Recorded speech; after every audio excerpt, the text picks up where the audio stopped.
Alright guys, so we're all agreed that we've done our main business plan and we've come to the conclusion very logically that proprietary trading firms are the type of institution that we want to mimic or follow because they're most closely aligned to us. So these are just the gradings that we got. 95 for the institutional firm and 0 for retail education as per the last slide. So what we're going to do next? Well, we'll just quickly, before we go on to tools, which is part B of the initial table that I showed on the first slide, what would you do, guys? So let's again relate it to a real life example. So for example, you've done your research, you want to go out and become a car mechanic. You've narrowed down all the institutions or garages or whatever you want to call them that you want to go and work for. You've narrowed it down to one, a particular type. So what are you going to do? You're going to do more research and you're going to try and find out, okay, they're the best out there in the field for what I want to do. How are they doing their training? What steps does it involve? So that's what this quick slide is all about. We're just going to do our research now.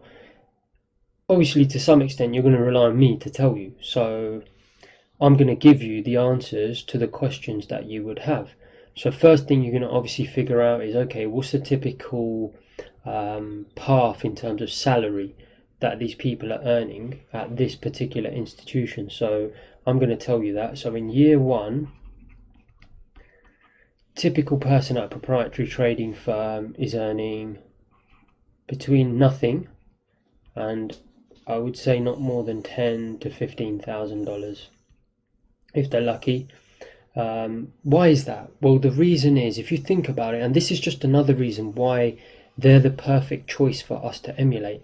Because if you're starting out as a home retail trader, you don't expect to earn anything from day one, right? So it's the same thing in this institution. They don't pay their traders anything. In the other institutions, investment banks, pension funds, real money, hedge funds, etc., they do pay a decent salary of 30, 40k first year. Why is that? As I said, guys, they're handling clients. We're not handling clients. We don't have other jobs, administrative tasks that justify being paid for. And professional trading firms are no different. You come in, you don't earn anything because you're not doing anything that's adding value to the firm. Year two, once you start going live and trading, you're expected, I would say between year 2 and year 3, you're expected to earn about 100k plus. And then year 3 to 4, several hundred thousand, so somewhere between 3 and 500k per annum. And then year, I would say 5, 6, 7, around there, I would say the top performers would easily be earning $1 million plus. So that's the typical path. So we've done that research. That's a tick in our box for the business plan. We found out what someone following this path would typically be expected to earn. But look, what you got to do is, guys, you got to forget about this stuff. You got to forget about the hundreds of thousands of dollars, and you got to focus here, right? Because my point is this: how many people come into retail education, and this is why I keep saying it's the wrong direction, going this way, thinking, oh, I'm going to earn straight away, I'm going to earn within 3 months, etc., etc.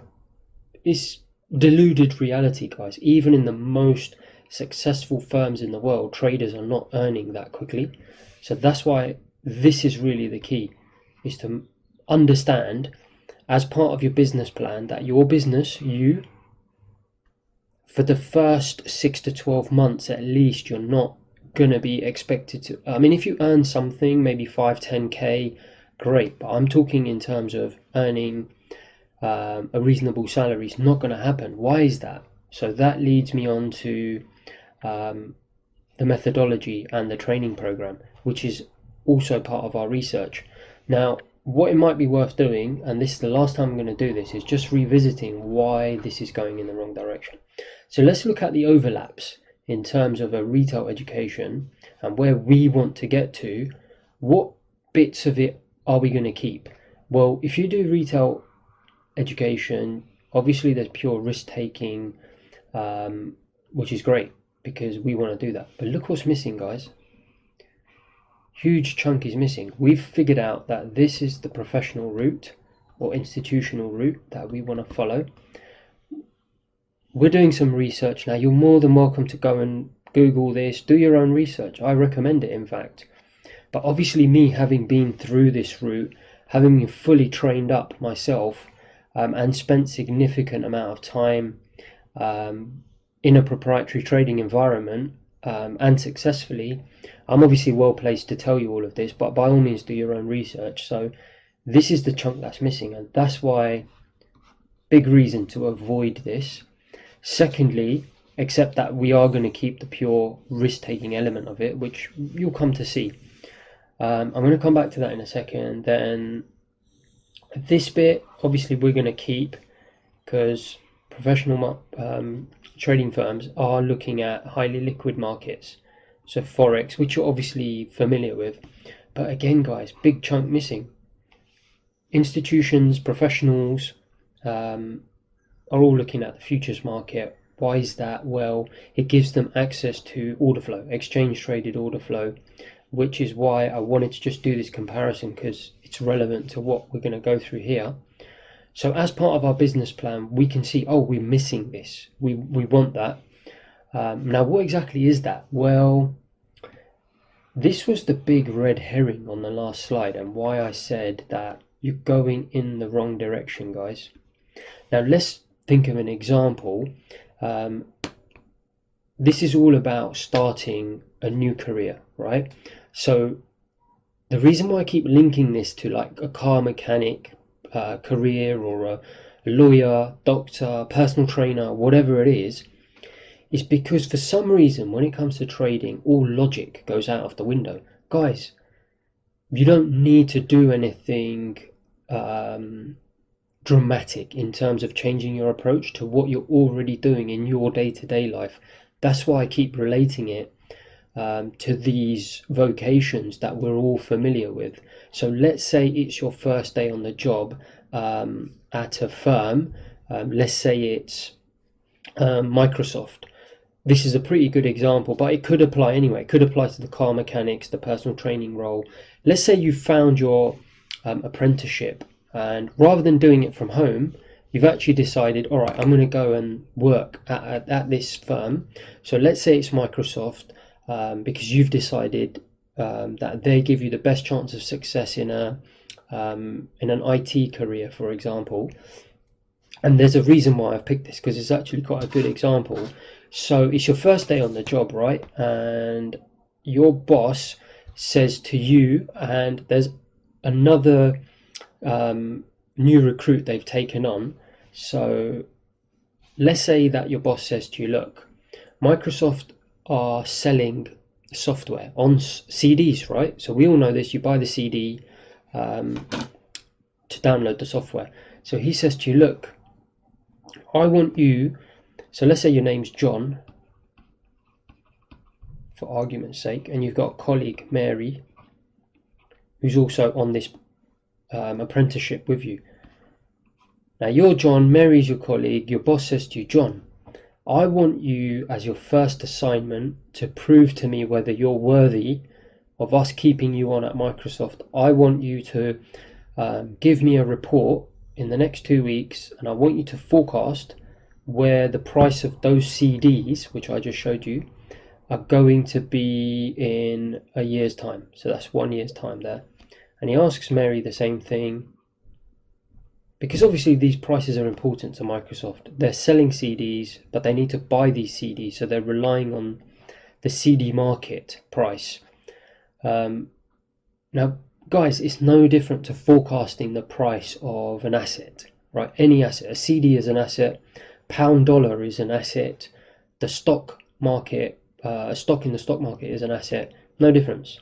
Now, would you go into your first day at Microsoft Having been asked that, or sorry, come back 2 weeks later to your manager and he says, all right, have you done the report? Have you forecast where CD prices are likely to be in a year's time? And would you say, let's say they started off at $1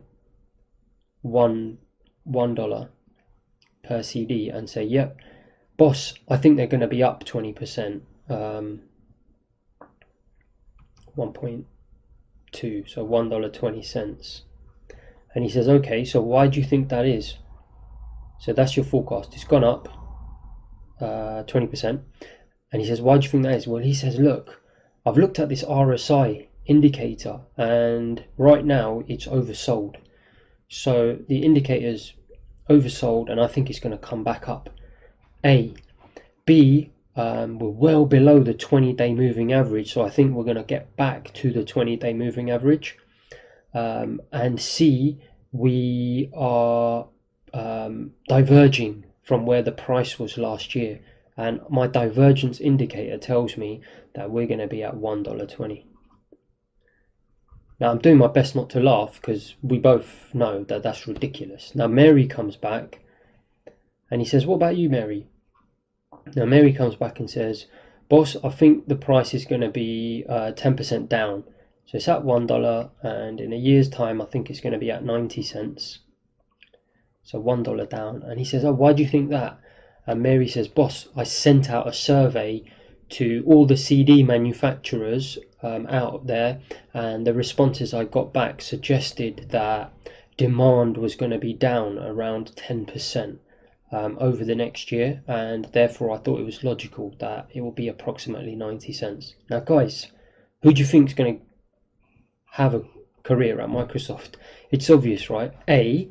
And B, when I was doing that example with John, hopefully most of you are thinking, don't be so ridiculous, Envy. Of course I wouldn't say that to my boss at Microsoft. Well, guys, when you, like as I said, predicting this price is no different to predicting the price of an asset. By doing what John did, you're basically doing what is done in this box. It's complete nonsense, guys. You've got to understand this is complete nonsense. It has no rhyme, reason or logic, and no evidence suggests that this is being done. And that's why if you look at the list of institutions in the last slide, not a single one uses these techniques. Well, however, what they do use is what Mary's using, and that's the point of the example: exchange traded order flow. It's raw data, demand and supply. So what they're doing is the equivalent of what Mary's doing, going out there, getting the raw data, looking at underlying demand and supply, and obviously there may be fundamental factors, which is where some fundamental analysis comes in, but obviously if you're trading on a short-term basis, even that's not necessary. What these guys are doing is they're looking at, obviously they're not sending out a survey into the market, however it's available for them on a depth of market, on a footprint, on a volume profile, etc., etc. And that's what they'll be spending. So it leads me nicely onto this year one. What they'll be spending a good, I would say, 6 to 9 months training. So they won't actually be taking any risk. What they'll actually be doing is they'll first start out with the raw data. And by the way, guys, what's so exciting about the program at G7FX is we're going to do exactly the same thing. So this business plan, we've figured out, okay, the best institutions in the world that produce the most profitable traders in the world, this is what they do according to our business plan. We need to go and do it. That's what G7FX delivers to you, but even better, and I'll come back to that. So as I said, the first thing as you walk into a professional trading firm, they're going to teach you about raw data, raw demand and supply. So that'll be done on using order flow, volume, depth of market, and time and sales. So in the next chapter, and actually on the slide after this, we're just going to introduce some of those things to you. So raw data, then we move on to auction market theory, which is basically volume profile. Now don't worry if none of this makes any sense to you before, you've never heard of it, because we're going to cover all of this. Now what you're doing with volume profile is just looking at where the most volume has traded, and that price is something called value or accepted price, or you may have heard these terminology before. Guys, professional trading firms, this is what they're teaching their recruits in the first 9 months, how to measure fair price. Then what they do is they teach you value trading. Once you're shown how to, so raw data which feeds into profile, which then helps you figure out what the fair price is, then it's about how to trade around fair price. Are you looking for price to move back to value, move away from value, back to value, away from value, keep moving away from value, and a new value forms?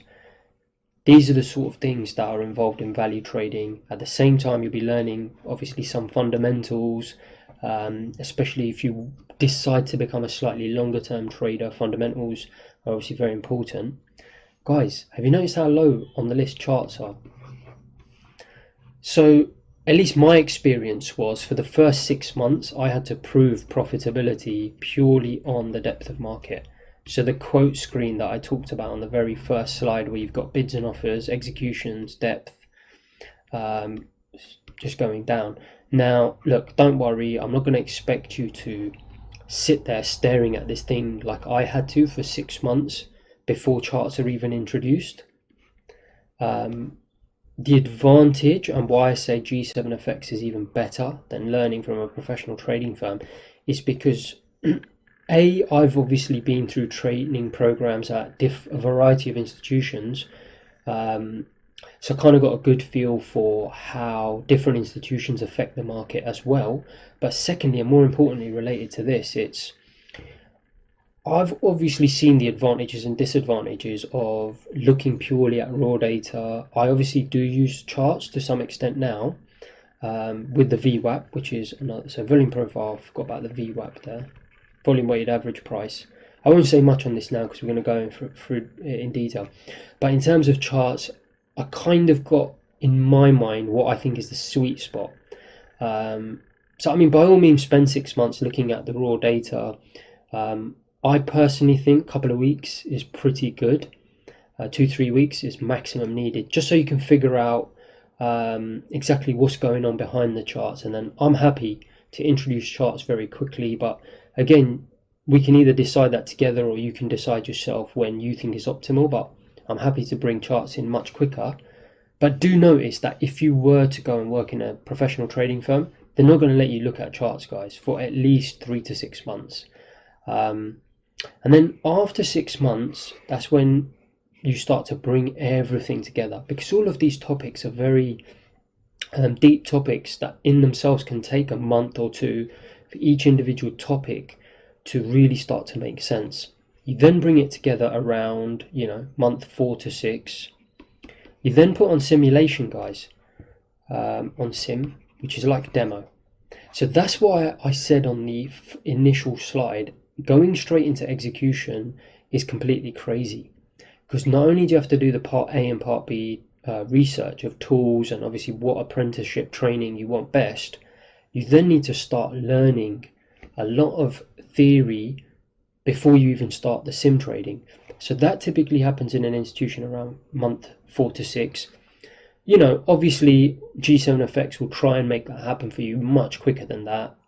Happy for you to start to do that much quicker, because the difference between G7FX and you going to a professional firm, and why we're much better, in my opinion, obviously it's very subjective, it is just my opinion, but the difference is that when you're in a professional trading firm, don't forget, guys, there's so many other traders who want to make it. So there's only so much attention each person can be given.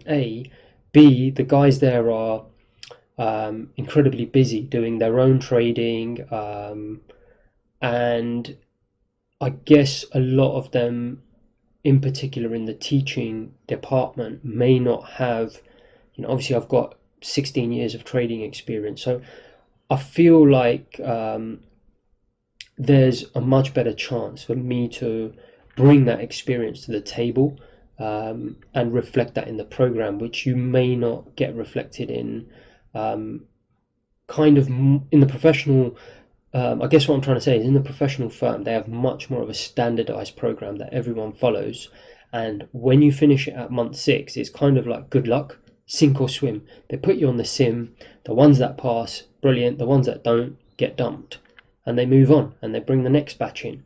You see, it's a very generic process. Whereas what I'm trying to do with G7FX is, yes, there will be all these standardized tools, but I'm really going to try and get it, especially in the advanced stage, to a place where we can at least help you to start to develop some edge, which you will have to then go and obviously put in many hours of screen time to develop it to suit your own personality. But I want to take that extra step and really try and bring my trading experience to the program and get you developing edge. So just to summarize, so 4 to 6 months, and then you're on the simulation environment will typically be for another 3 to 6 months.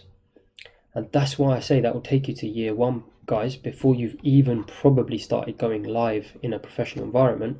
And that's why I've put here year 1, virtually earning nothing.